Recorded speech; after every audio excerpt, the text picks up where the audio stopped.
Lots to talk about in this episode with senior games recruiter from Tencent, Arman Javani. Let's go.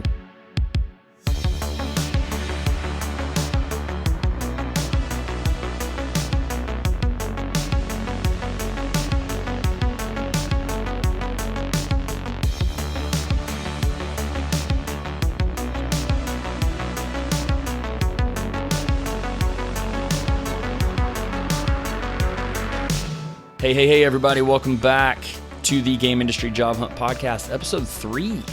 3 episodes in already. This is going great so far. We're on a roll, guys. Anyway, I'm your host, Joe King. Thank you so much for joining me. Really appreciate it. As you may know, we are on a mission here to bring together the information that I'm learning on my personal game industry job hunt. So my goal with this show is to talk to as many great minds as I possibly can, and then sort of share that information with all of you here on the show. So with that in mind, I'm really excited about the show today. We're talking with my friend and recruiter, Arman Javani. Arman is a recruiter at Tencent working with Lightspeed Studios LA and Timmy Studio Montreal. Before we dive into it, please make sure to follow the show if you don't already. Share the show with a friend who may also be on the job hunt. Visit GameIndustryJobHunt.com for resources, show notes, all that good stuff. Now, with that out of the way, let's chat with Arman. Arman Javani is the senior games recruiter for Lightspeed Studios LA and Timmy Studio Montreal at Tencent. He supports hiring across multiple functions, including engineering, art and animation, and AI graphics research teams. When he's not scooping up awesome industry talent, he runs The Deep Dark, a line of killer everyday carry products. Arman, hello again. Thank you for being on the show with me, man. It's so good to have you. Yeah, good to see you again. Yeah, cool. So, we had lunch a while back and had a really great conversation, man. I really enjoyed it. I'm looking forward to doing it again. And we talked about a lot of different things. One of the things that I brought up that I noticed was so cool about your background is that we actually both worked at Gearbox at one point. So go into that a little bit, like your background and everything, and sort of let us know kind of how you got to where you are now, sort of your origin story.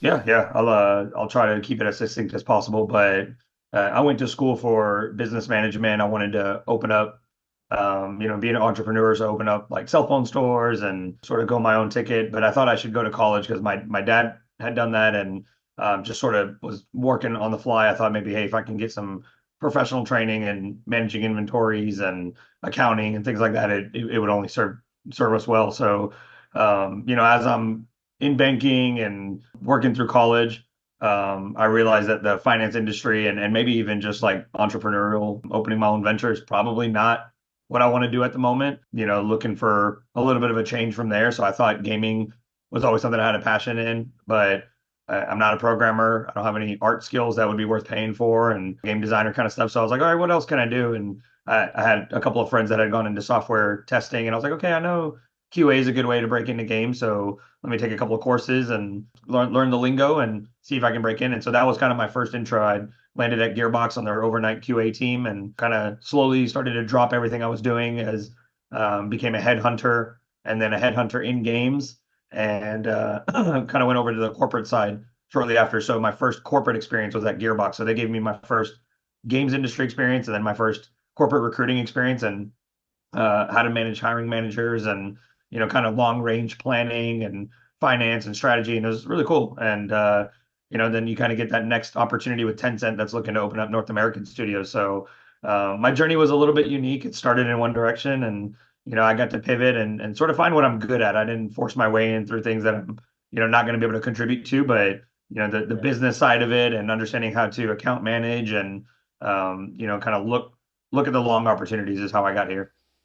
Yeah, what's interesting about that to me is it can be tough making that change that you mentioned at the very beginning of your career. You sort of think you're headed in one direction, and then all of a sudden just life happens, and you're thinking, oh, actually, I think I'm going to go into games. I mean, a similar thing happened to me. I was trying to break into music. I was a musician and played games and was really passionate about games. And then really exactly the same thing. I mean, no real art skill to speak of. Although growing up, all through school, I loved art a lot, and even into college, took art classes and things like that. But it wasn't something that I felt passionate about following and making a career out of, I guess. But I will say, like you, no skill to speak of worth paying for. You know what I mean? I remember being super young and like looking at games sometimes and being like, well, that's a stupid thing that they've included there. I wish they would have done Yeah. like this, or like the leveling progression, like it should have been like this. And it's like Yeah. you get kind of really into the weeds about like evaluating things, but I think I always did appreciate like the art and Yeah.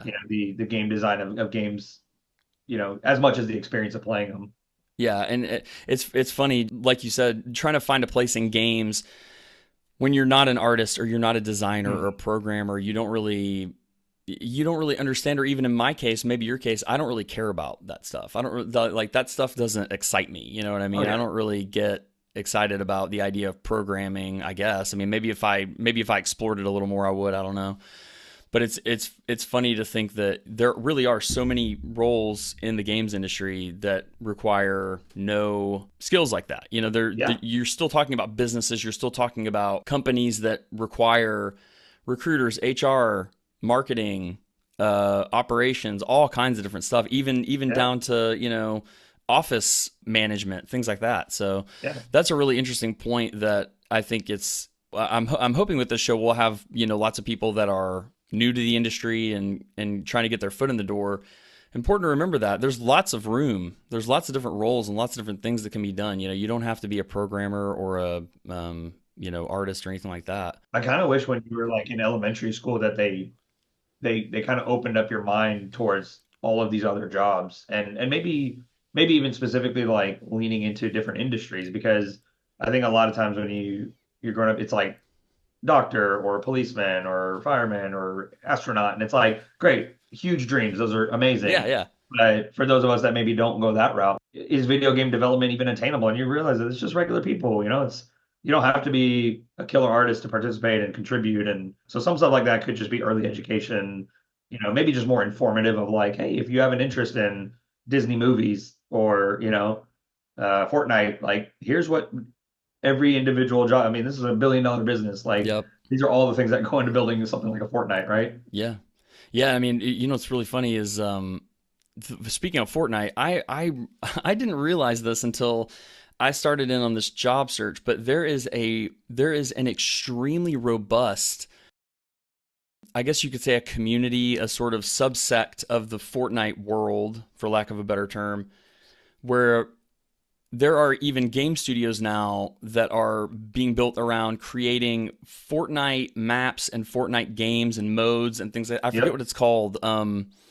There's a name. I'll add it to the show notes, guys, and It's got to try be to Creed link or it to something. it. Yeah, it's like a Fortnite creation universe of some kind. Yeah. But anyway, I had a call with a guy sort of that had a company doing this, and he sort of, pointed me in the direction of just, hey, Google this really quick while we're on the phone. Okay. And so I'm Googling and I'm looking, and man, there are all these modes and all these things that people are creating for Fortnite Mhm.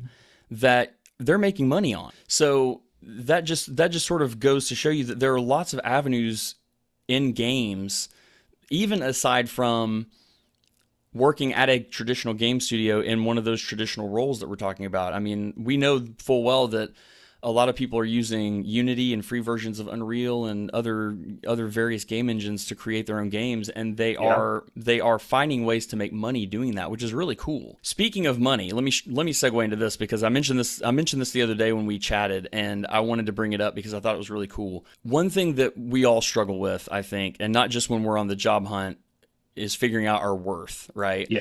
And of course, when I say I mean our worth, I mean monetary worth relative to our jobs. It's already tough to navigate salary conversations and interviews, and if we don't have a sense of the value that we represent based on the role and our experience, it's even tougher. So you Yeah. posted something on LinkedIn a while back, it really stuck with me, called the red line green line strategy. Oh yeah. And so this is where I want to sort of get into a little meat and potatoes of this episode, right? This is one thing that I really wanted to talk to you about as a recruiter, sort Yeah. of your tips and tricks. And this is one that I really wanted to follow up with you on because I feel like there's some tips, within this strategy that really help not only with salary negotiation, but also gauging your worth in the first place, Yeah. which can lead to all kinds of positive things like not wasting your time on a role that might not be right for you and might not be paying what you need it to pay. So can Yeah. you go into that a little bit, sort of explain that strategy to us and walk us through it and sort of how we can use it during a job search? Yeah, absolutely. So the red line, green line tactic is largely how I've gone about my own negotiations. You're really for yourself and expectation setting, really sort of laying out a two-line approach. And the fundamentals of it essentially are the green line number is the number that it's going to take for you to sign on almost immediately. I mean, if not immediately. That's the number that's saying, I want to be here. If I can get to this figure and above, whether that's base salary, whether that's total compensation, whatever that looks like for you, if you guys are able to hit this green line number, I'll shut down all other interviews. I'm totally on board. I love it here, and then the compensation gives me no questions. Like let's rock and roll. That's the number that you and if you're working with somebody that's in my position, like recruiter or somebody that's really there to be your champion to the organization and can help set expectations, that's really the number that you want to play off of. Most times, I mean, I don't know what the larger market conception is about like what the recruiters do. Our goal is to fill seats, and we do that by managing expectations. I don't get any sort of percentage saving my company money of, and this has been true for a decade of doing this, that if they say, hey, I have a $150,000 budget and you help me find somebody for 130K, you're going to get that extra 20K. I wish it worked like that. Then that would be great. But that would be nice. But that would be such a perverse incentive of us, then lowballing for our own pocket. That's not how it works. We are graded. Our KPIs are marked on like how long it takes to fill a role, the quality of hire, how long they stay around, how many chairs we've filled. There's things like that like our goal is to align with you as a candidate and fill the role. So I want that green line number because when my hiring managers finish their interviews and say Joe is great, he fits the role 100%. Let's go get him. My turnaround then is, hey, here's Joe's green line number. If we can get to this number, he tells me that he'll shut everything else down. He can start in 2 weeks, and he'll sign our offer immediately. Now the red line number is more of an internal marker for the candidate and the recruiter. It's not necessarily something that we share with the hiring manager. At least the best recruiters that I've seen tend to hold this on guard of saying, you and I know that, let's say it's a lateral move. Let's say it's a 10K reduced salary from your current. You want to be here, but this red line number makes you really nervous, right? It's a number that you don't want to be at. Certainly anything lower than this, it's just not feasible. You probably wouldn't take the job, right? 99% you turn it down. Red line, you could still see yourself conceivably taking it, but now all of these other factors come in play. Do I have to relocate? What's my growth plan? When do the annual raises occur? How often are the bonuses? Hey, I've got 5 other interviews that I'm conducting now. So if you guys are going to be at the red line number, I kind of need to see my other interviews through to see if there's something drastically different. This is a good marker for us because if I'm negotiating for you on the green line and then our, budgeting comes back to say, hey, we can really offer at closer to the red line, I can severely push back and say, hey, I know that Joe's got other interviews that he's conducting, and one of them is actually moving to offer on Friday. We run a really high risk of losing him if we're at this number. If I think the ultimate goal and how we've seen it work out, the green line number, if it's in our budget and it's your number that you want, that's the path of least resistance. We're going to hit that. Everybody's happy. Most of the times what ends up happening is it's somewhere in between. And that's the reality of like the red line, green line is it kind of falls in that sweet spot. It's not going to be at the nervous number. It may not be at that top end number, a 25%, 30% raise that you're sort of like banking on. But maybe somewhere in the middle, a 10% raise, 15% raise from your current offer, and enough to make it worthwhile. Now everybody kind of feels good about what they're looking at. So you really need to sort of map that out. I have the advantage of not any sort of proprietary information. I have the advantage of conversation. I meet with people that do your same role, in tens of people, 15, 20 people, whatever it is. I'll have multiple interviews where I can benchmark the compensation line. And so I can allow my hiring managers to understand, hey, if we're going to hire this role, I've talked to 20 senior community managers. It's typically between X and Y, the best of them, right? The best of them that are coming from those shops that we want to target. The compensation range is usually between X and Y. So if we're offering the lower end of that, that puts us in a disadvantaged position, right? And this is kind of the experience level and quality that we're going to target. But candidates have the same information and have access to the same stuff that we do. There's no proprietary recruiting database. It's just the luxury of conversation. So if you're doing your research, if you're having conversations with others, and this is what I recommend to everybody is, you should be connecting with people that are in your role across every company, right? Connect with every single community manager and have conversations and be frank. Hey, you've interviewed recently. Congratulations on the new job that you got. What have you seen as the range of what people have been offering you or what the conversations would sound like? Now you can sort of benchmark and you can create your red line and green line number from there. Does that make sense? Yeah, absolutely. And maybe I'm misunderstanding here, so I want to ask just to clarify: are these numbers that you recommend sharing with a recruiter, or are these numbers that you want to keep to yourself, or is it case dependent? Maybe. I mean, I think your best ally is a recruiter. They've got direct access to the hiring manager. They've got proprietary and insider intelligence on like, hey, here's what we have hired before. Here's kind of the flinching point. So you really want to make, a partner out of a recruiter at the company. Yeah. So Okay. the more information that you can share, the better. This isn't, even in my case, the best scenarios have worked out where I'm open and honest about my expectations. I mean, even for Tencent, this was the case. It was like, I'm pretty happy at Gearbox and I don't have any plans to leave. I love it here. I've got friends here, but if I am looking, this is my number. And it's just being open and honest about it. It's not trying to play cards close to the chest Mm-hmm. because that ends up missing your expectations. It hurts feelings. It wastes time. So if you have a recruiter and you trust that they've got your interest at heart, share that information. And most of the good recruiters will battle for the high number because it's less negotiation. If it's in their budget, they want to get you what you want. And if it's at the low number, they're going to battle against it, more importantly. So yeah, share that information. That's one thing I've sort of learned the past few months that I've been on the job hunt about recruiters is I have gotten the sense many times that the recruiter is I don't know if I want to go so far as to say on my side, quote unquote, but the dynamic isn't necessarily what I've thought in the past that it was. In other words, the recruiter is on the side of the hiring manager and the organization, and it's them against me. Yeah. And I know exactly what you're talking about there. I've gotten the sense in several interactions that I've had with recruiters and interviews and things like that that they are very much on my side and saying, hey, what can we do to get you on? What can we do to help you? I think the state the industry is in right now, for me, I think it's come down to the fact that it's me versus a bunch of other equally qualified candidates. I feel like I'm a good candidate in the jobs that I'm going for. Yeah. And I just think that there are so many of us right now, as I'm in a community management, social media management type role.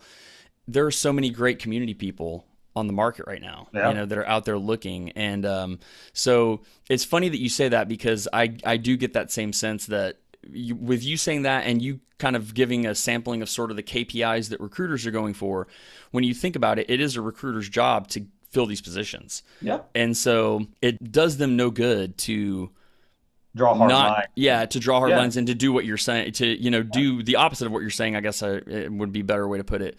It does behoove them to have good relationships with these candidates, do what they can to help them and things like that. So that's something really good to think about.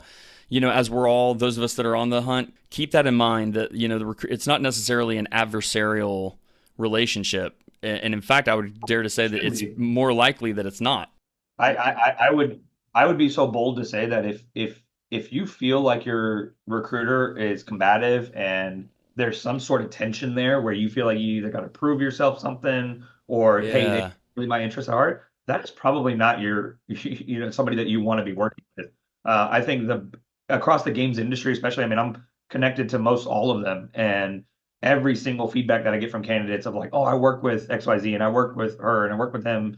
I mean, it's always like the most positive interaction. Like they gave me the information. They kept pounding the hiring manager to give feedback. They, kept me in the loop. That's what a good recruiter should do. So you don't have to do that chasing down. You don't have to feel like a hiring manager is just, dancing around you. Hey, they told me I'm not a good fit, but not why. A lot of times, if you have a good relationship with your recruiter, they're going to give you insight. They'll why. Give you feedback. Yeah, that's really great. If you're feeling that sort of tension with your recruiter, it's probably not a good fit. I think most, especially in games industry, recruiters, they want to hire diverse. They want to hire, a huge range of skill sets, different peoples, and they're most of them are super friendly. So and I had mentioned corporate recruiting versus the other side, agency recruiting. Mm-hmm. Quick difference on those two. Agency recruiters are sort of external to the organization. They're vendor partners essentially for organizations to spread their reach. Think of it like a scout to the market. right? Hey, you go out like a headhunter, right? You go out, Hmm. "Hey, this is the XYZ skill set we're looking for, and you guys go find it. Now they can go talk to a myriad of candidates versus a corporate recruiter that is representing one company, and all of my intentions are geared towards that singular studio. But my scope might be a little bit more limited in corporate recruiting, perhaps because of location, the types of games that we build, right? The genre, the platform. We're really sort of like doing one thing or a couple of things, versus an agency recruiter that might represent a wash of skill sets, right? Yeah. So you want to build your network over with both agency recruiters and corporate recruiters, those that represent the company directly and those that have access to a ton of information, a ton of companies. They talk to a ton of candidates. I think the combination of both of them are going to really help people understand them.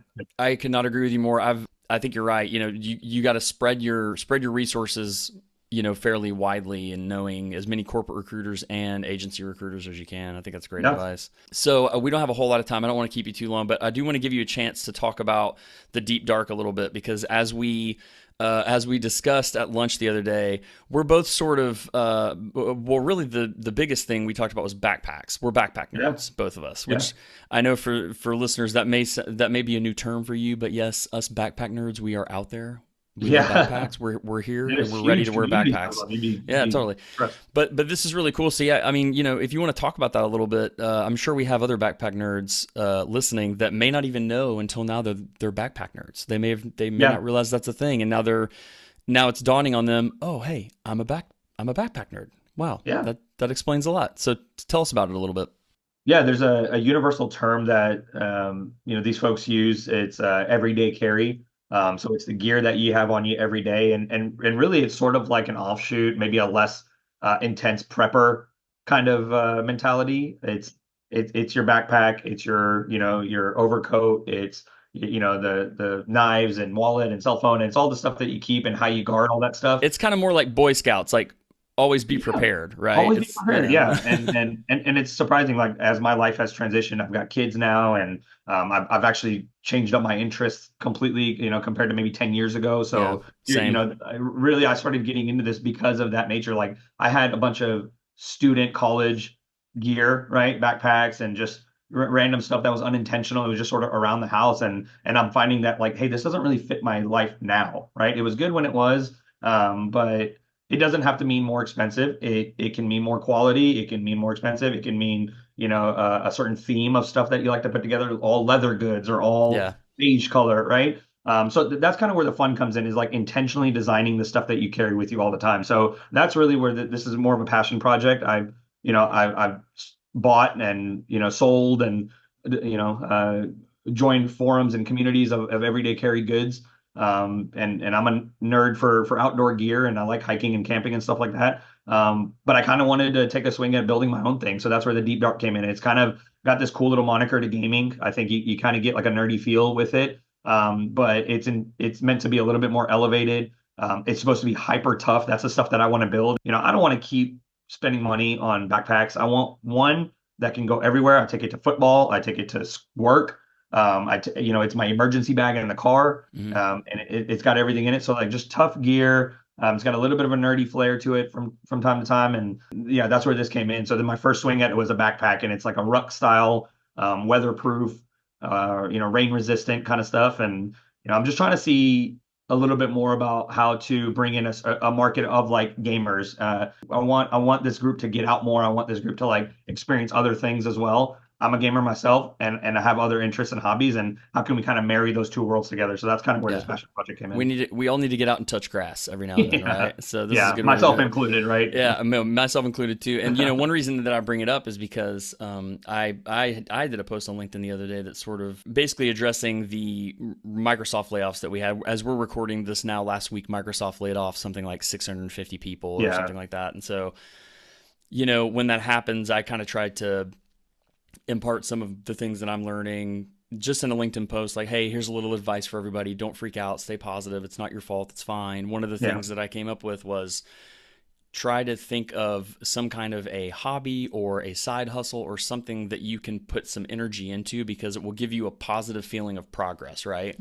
And that this sort of, I know you didn't create this around that same circumstance and around that same idea, but I think it's a good reminder. It's a good reminder to me, at least, to be thinking of other things. Like, don't just be thinking about the game industry job hunt. Be thinking about, hey, what's something I enjoy that I can put some time and some energy into that is not only going to improve my mental health, but also who knows? I mean, it could turn into something. You know what I mean? Yeah. So I think that's a really good reminder of that. For me, this podcast is that thing. And then also, I'm, as I told you, I'm getting into consulting and doing freelance work and things like that, which obviously scratches two itches, if you will, for me, right? Yeah. So that's great. So be thinking about those kinds of things, listeners, that you can get into, that you can do, that will, not only improve your mental health, but who knows, maybe turn into something, maybe turn into income somehow. Well, this is crazy because like I posted that, hey, this is like a passion project I'm going to be working on. So just, hey, just kind of keep your eyes peeled. It wasn't like any Yeah. kind of huge announcement. Just I thought it'd be cool to throw down and see my journey and catalog the stuff that I'm Yeah. doing. That's a great content strategy, Yeah. is building it as you go. Yeah. I think over the years, people, and especially in games, we hold everything back until the beat, right? We hold everything back until the perfect moment, which in our line of work we should. But I do think there's something to be said for, small businesses, creators, founders, things like that. As you're learning a new skill or you're building a thing, create content around that and show people what it's Yeah. like to do that. Show them the good, bad, the ugly, show them the mistakes that are being made and how you're fixing them. I think there's a lot of value there. Again, it all ties back into the job search too. If you're creating that content, you're showing, not only can you create content, but you're showing the things that you can do. You're showing the ways that you can learn from your mistakes, teach Yeah. yourself new skills, things like that. And all of that's hugely valuable. I mean, I've got like 3 or 4 prototypes in my closet right now of like the bags that I've created, and some of them were hot garbage, and I hated it the minute Yeah. that it showed up, and I spent money on it, and I'm spending all my time sourcing materials and trying different things, and so it's like it's not always going to be successful, and I'm not, and to be honest, I am terrible at social media, so none of this was for content, but I again like something that I could show my kids later on was like, hey, here's kind of the journey that I took, Yeah. here's how long it took. I mean, it's like a year of planning and buying and cutting stuff up and beating it the hell up so I could see how long it lasts. And I think it should be really cool to show them that like, hey, not everything's an overnight success. And Yeah. I Absolutely. certainly don't plan on this being like an income replacer or anything. It's just something fun for me to do. And and I was gonna say like when I posted that announcement also, it was funny how many people that I hadn't touched base with in months, years had reached out and like, oh man, I'm actually a backpack nerd myself, and Yeah. I'm a fan of this gear or that gear, Yeah. and I was Yeah. know them well. I actually use them as an inspiration, and so they come out the woodwork, and now they have reasons to kind of reconnect. And it's like, yeah, all these extra little projects and side things, they can bring your network deeper and closer Yeah. together. Absolutely. And that's what I was just going to say. The value there is, it's so much more than just creating new income or, creating content or anything like that. Hmm. It really can be just about the process. It can just Yeah. be about having the fun and doing the thing and learning something new. It's really And it's that cool to simple. see your thing, your creation out there, which is Yeah. as Oh, an absolutely. artist, like we talked about, right? Like I imagine how cool it is for an artist or a designer to see their stuff implemented and people are playing it. That's kind of the fulfillment that I want too, is like, Yeah. hey, I made this, and it was really tough, and I'm kind of putting my tastes out there for people, and hopefully they like what they see. No, absolutely. So one of the goals of this show is to pass on helpful tips, that listeners can actually use in their job search. That's one of my big goals. I don't want this to just be fluff where I'm just BSing with, people for 30 minutes and then no one gets anything out of it. So with that in mind, what's something that a candidate could do if they really wanted to impress you as a recruiter? I mean, it's obviously role dependent, Mm-hmm.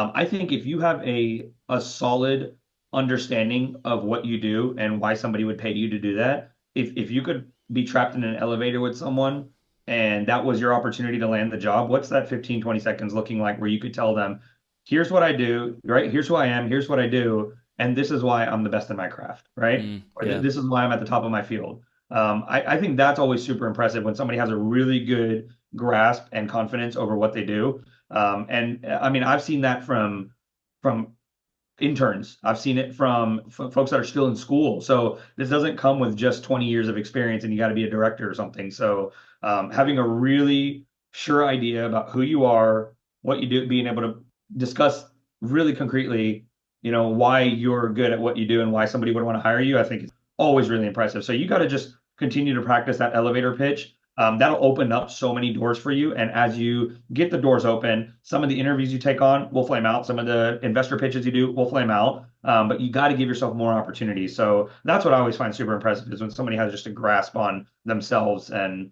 are very sure about what they do and where they're solid. On the flip side, what's a common mistake that you could see candidates making that you would want to point out to them to avoid? I think some people are like not proactive enough. That's one of the when I do career coaching with people, the proactive nature of your job search and of networking is one thing that I continue to hammer on because I see way too many people, even hyper experienced people, and it's not about introverts and extroverts. It's the strategy that you're taking on. You're just not planning right.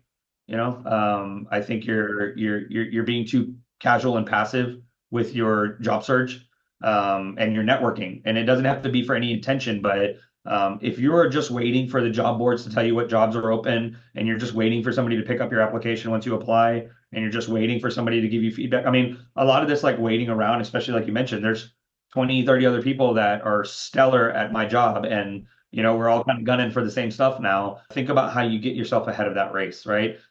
It can be competitive without being, I think some people feel like you're putting other people down to put yourself up, and that's not what it is, right? It goes back to you having confidence in what you do and why you think you're great at what you do and why somebody would want to talk to you or hire you.